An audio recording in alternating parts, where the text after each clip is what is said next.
Martha Ann Beaumont, born February 18, 1818, and died June 24, 1878. Buried in the Red Hook Methodist Cemetery.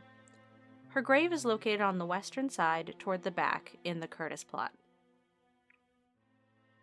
Martha Ann was the daughter of Abraham Beaumont and Mattie Carter, who came from Yorkshire, England, and the sister of Jane, who married John Curtis, and Eliza Beaumont.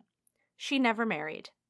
In the 1860 census, she is recorded as living in Poughkeepsie in the home of Lucy Heading. Quote, "A startling occurrence. On Monday last, an incident occurred at the residence of Mrs. Heading in Washington Street, which created no little excitement. Mrs. Heading is the widow of late Bishop Heading, and quite infirm, requiring the constant service of an attendant. Martha A. Beaumont, who has been employed for several years by Mrs. H. as nurse and housekeeper, became deranged and made a violent assault upon Mrs. Heading, drawing her off the bed, holding her down, and choking her. She was taken off and placed under confinement. Mrs. Heading was badly, but it is believed not fatally, injured." The Rhinebeck Gazette, May 6, 1866. Her brother-in-law John Curtis recorded a bout of her madness in his diary in April of 1856, when she was living at home in Red Hook. He documented her being out of her mind, and the family having to quiet her for hours on end, presumably from loud and or physical outbursts beyond her control. He found her condition a source of great trouble and affliction. It is almost to make a sound person insane to endure it. He was an ardent Methodist, and a good thing too, because he said it was utterly impossible to exercise charity at all times, and in all cases, without assistance from on high. He had her examined by Dr. Benedict, who was also buried in the Methodist cemetery, and in his opinion, her insanity does not arise from any local complaint or cause, but it is likely to be permanent.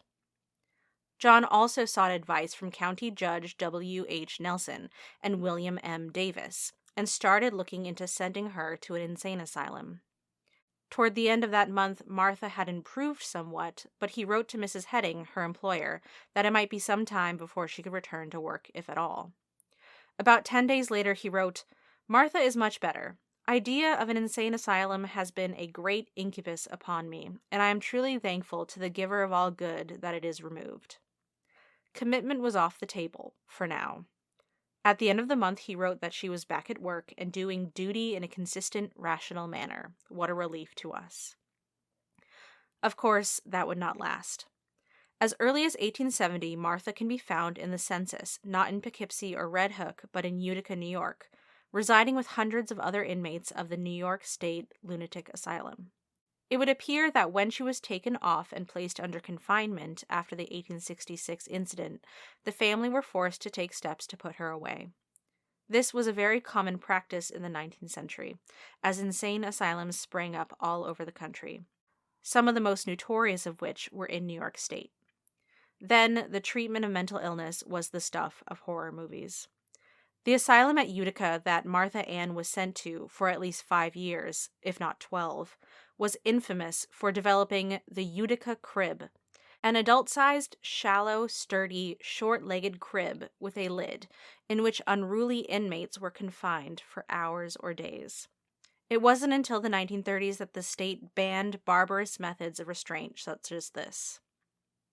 The Hudson River State Hospital for the Insane opened in 1871 in Poughkeepsie, too late for Martha Ann, who was committed by at least 1870, but probably in 1866, when she was enumerated in the federal census in Utica. Her nephew, LeGrand Beaumont Curtis, would be sent to Hudson River in 1890, because it was reported in the Rhinebeck Gazette of December 13th of that year, quote, "He labors under the delusion that he is bankrupt, and it is feared that he will harm himself or others." He died there 16 years later. The paper reported that Martha Ann Beaumont died in Red Hook in 1878, aged 60 years, but she was in Utica through at least 1875.